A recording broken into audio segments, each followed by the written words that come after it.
दोस्तों, हम सबको पता है कि भारत पर अंग्रेजों ने यानी कि ईस्ट इंडिया कंपनी ने 200 साल तक राज किया। लेकिन क्या आप जानते हैं कि अंग्रेज यानी कि ब्रिटेन के अलावा भी बहुत से देशों ने भारत को अपनी कॉलोनी बनाना चाहा था और कब्जाना चाहा। तो चलिए आज इसी के बारे में बात करते हैं। और जैसा कि मेरे चैनल का नाम है, सीखते हैं कुछ हटके। ये मेरे चैनल की पहली वीडियो है, तो अगर आपको वीडियो अच्छी लगे तो प्लीज़ लाइक करें और सब्सक्राइब करें। दोस्तों, जैसे जैसे समय में बदलाव आ रहे थे, लोग मॉडर्नाइज हो रहे थे। यूरोपियन देश अपनी मोनोपोली बढ़ाने के लिए भी विश्व के अलग अलग महाद्वीपों की खोज कर रहे थे। यूरोपियन देशों ने सुना तो बहुत था भारत के बारे में, भारत के फेमस राजाओं के बारे में, भारत के व्यापार के बारे में, लेकिन उनका कभी सीधा कांटेक्ट नहीं हुआ था। बस कहानियों और किस्सों में ही ज़्यादातर बातें सीमित थी। इसलिए बहुत से यूरोपियन देश जैसे कि Spain, Portuguese, France, Dutch, Britain Bharat की खोज में निकल पड़ते हैं।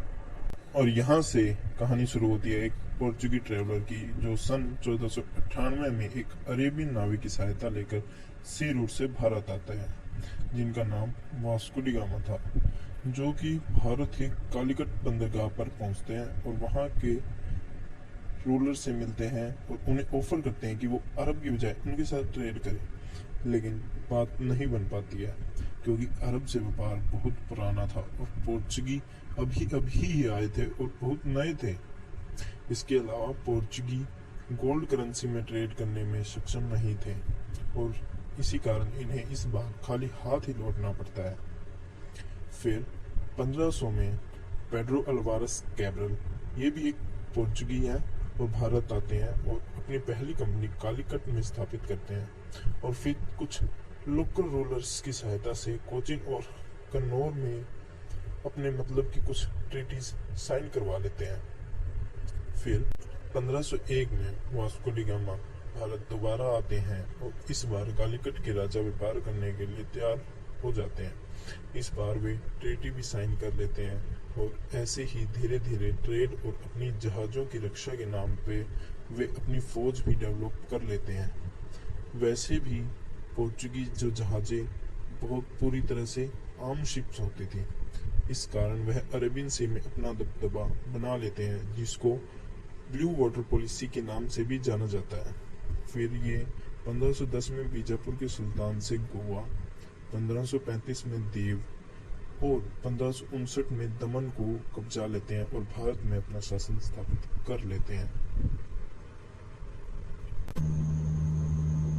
दूसरे नंबर पे आता है डच यानी आज का नीदरलैंड, और ये भी शुरुआत ट्रेड से ही करते हैं और पहली फैक्ट्री मसूलीपट्टनम आंध्र प्रदेश में लगाते हैं। क्योंकि वेस्टर्न कोस्ट पे पोर्चुगीज का दबदबा था, लेकिन ये ज्यादा दिन तक कहाँ चलने वाला था।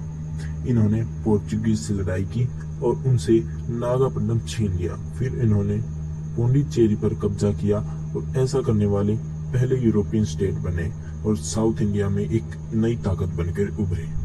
हालांकि डच जो थे, उनका कोई इरादा नहीं था भारत पर शासन करने का और या कब्जा करने का। उनका इंटेंशन सिर्फ ट्रेड करने का था और यही ग्रीन सिग्नल बनता है अंग्रेजों के लिए।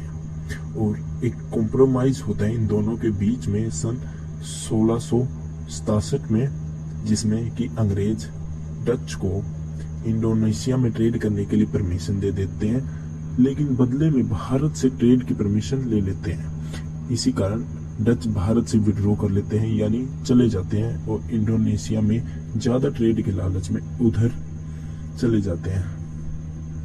और अंग्रेजों जो कि इंडोनेशिया में पावरफुल थे, वो इंडोनेशिया छोड़कर इंडिया में अपनी मोनोपोली स्थापित कर लेते हैं।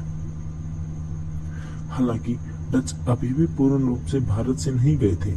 वे अभी भी चाहे तो भारत से ट्रेड कर सकते थे, लेकिन 1759 में हुए बेदारा युद्ध में अंग्रेजों के खिलाफ लड़ते हुए ये हार गए और इसके बाद ये भी पूर्ण रूप से भारत में अपना प्रेजेंस खत्म कर लेते हैं और यहाँ से शुरुआत होती है अंग्रेजों की हुकूमत की। बाद में फिर फ्रांसीसी आते हैं, जिसके बारे में हम अगली वीडियो में जानेंगे कि कैसे फ्रांस अपना दबदबा बनाने के लिए अंग्रेजों से लड़ते हैं। फिलहाल के लिए बस इतना ही। वीडियो अच्छी लगे तो लाइक जरूर करिए और सब्सक्राइब करना ना भूलें। अगर आपको लगता है कि इस वीडियो में मेरी तरफ से कुछ गलती हुई है या आप कुछ ऐड करना चाहें तो आप मुझे नीचे कमेंट करके भी बता सकते हैं। Thank you.